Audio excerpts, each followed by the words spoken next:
the night a chef defied tradition. Some revolutions begin with fire and fury. Others begin with a single decision made in the stillness of a kitchen long after midnight. This is the story of a chef who, on one unforgettable night, chose to break every rule that defined his world and change the future of his craft forever. For generations, his community worshipped tradition. Recipes were guarded like sacred texts.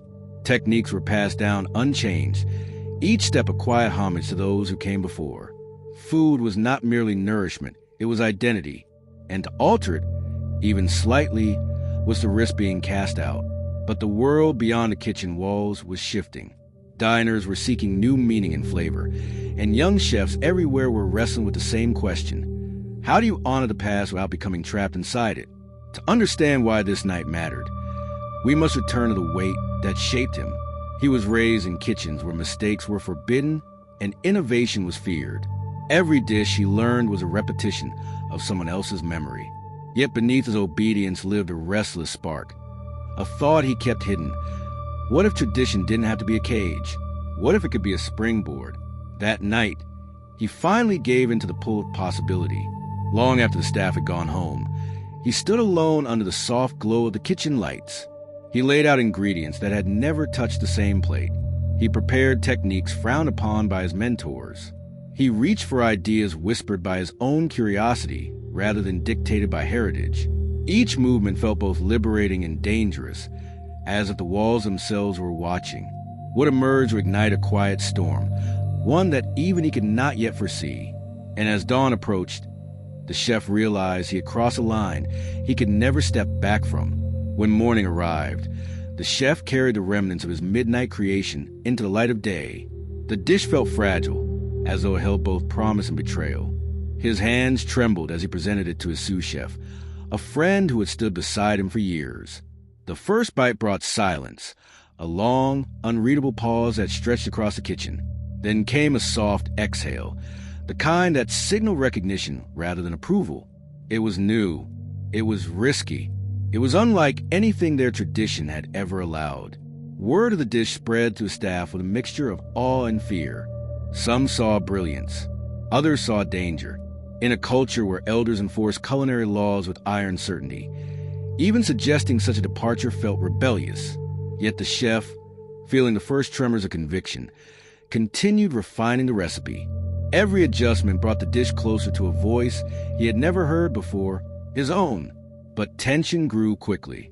Senior members of the restaurant took notice of the unusual ingredients stockpiling in the kitchen. Whispers circulated. Some accused him of disrespecting the legacy they had spent decades protecting. Others warned him that change could fracture the delicate balance that held their community together. Tradition was not merely a guideline. It was a shield against the uncertainty of the modern world. Still, he pushed forward. With each iteration of the dish, he felt a rising urgency, as though he were racing against time itself. The restaurant's leadership summoned him for a meeting, their expressions carved from disapproval. They reminded him of the boundaries that defined their cuisine, the rules that safeguarded identity, and the responsibility he carried as a guardian of heritage.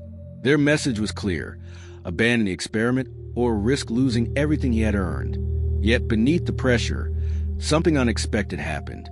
A rumor reached him, quiet, almost accidental. A young server had secretly shared a photo of his experimental dish online. Within hours, it began circulating among a small circle of food enthusiasts. People were intrigued. Some were captivated. A few even called it the beginning of a bold new direction. The conflict was no longer confined to the walls of the kitchen. It was growing, spreading, gathering momentum. And with each passing moment, the chef realized he was standing at the threshold of a decision that would either define his career or end it. The pressure around him hardened into something almost tangible. Every corner of the restaurant seemed to echo with warnings, each one urging him to retreat. Elders insisted that breaking tradition meant breaking trust. Colleagues avoided him, unsure whether to support his vision or distance themselves from the risk it carried. What had begun as a quiet act of creativity was now a widening fracture running straight to the heart of the kitchen. Outside, however, the world was beginning to stir.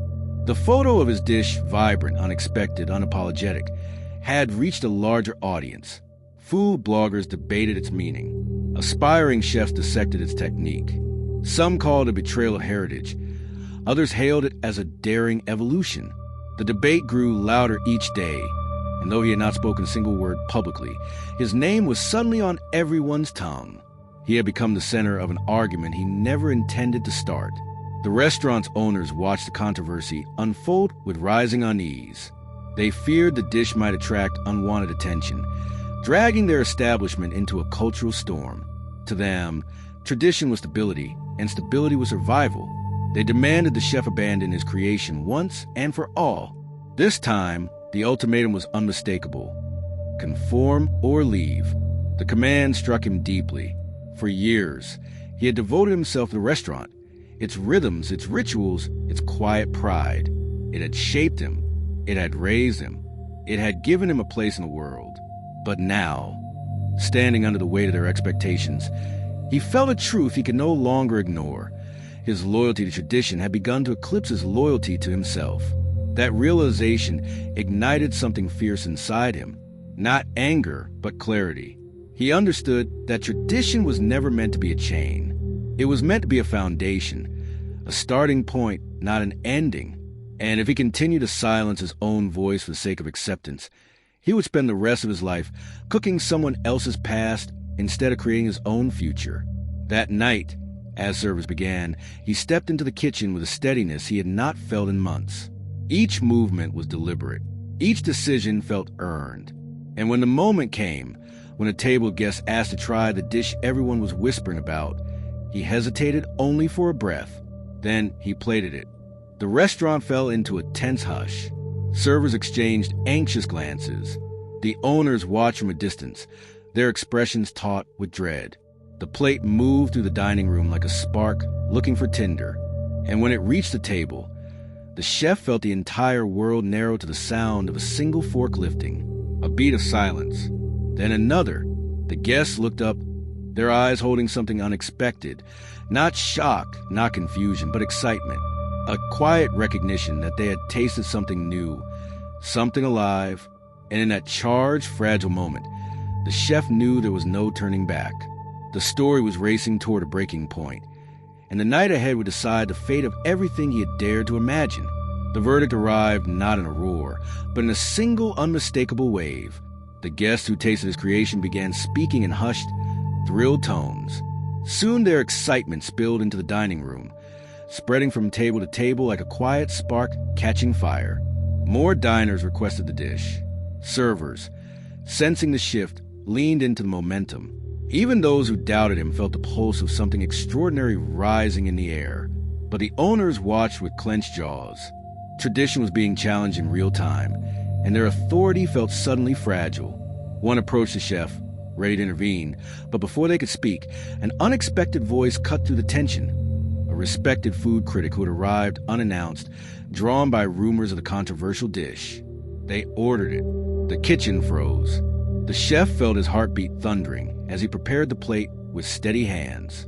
When it finally reached the critic's table, the restaurant held its breath, fork to plate, a slow, contemplative bite. Then a pause, a long, deliberate pause that carried the weight of decades of tradition and the promise of a new path. Finally, the critics set down their utensil and offered a nod, not exuberant, not restrained, but resolute. It was the kind of acknowledgement that could shift a culture, a recognition that innovation, when rooted in sincerity, does not destroy heritage, it elevates it. The review was published the next morning. It praised the dish as a rare moment of courage in a world afraid of change. It celebrated the chef's boldness while honoring the tradition he had evolved. Overnight, what had once been condemned as rebellion became a defining symbol of progress. The restaurant that tried to silence him became the birthplace of a new movement. Change swept through the culinary community. Younger chefs found their own voices. Elders softened, realizing that legacy survives not by resisting change, but by inspiring it. And the chef, once unsure, once afraid, became a beacon for those walking the tightrope between honoring the past and creating the future. He learned that defying tradition is not an act of disrespect. It is an act of devotion, an expression of love for craft, a belief that heritage deserves not preservation in stillness, but growth through imagination. His night of courage became a story told in kitchens around the world, reminding every chef who has ever felt torn between duty and desire that innovation begins with a single brave step. So, what do you think? Are we repeating the same mistake again?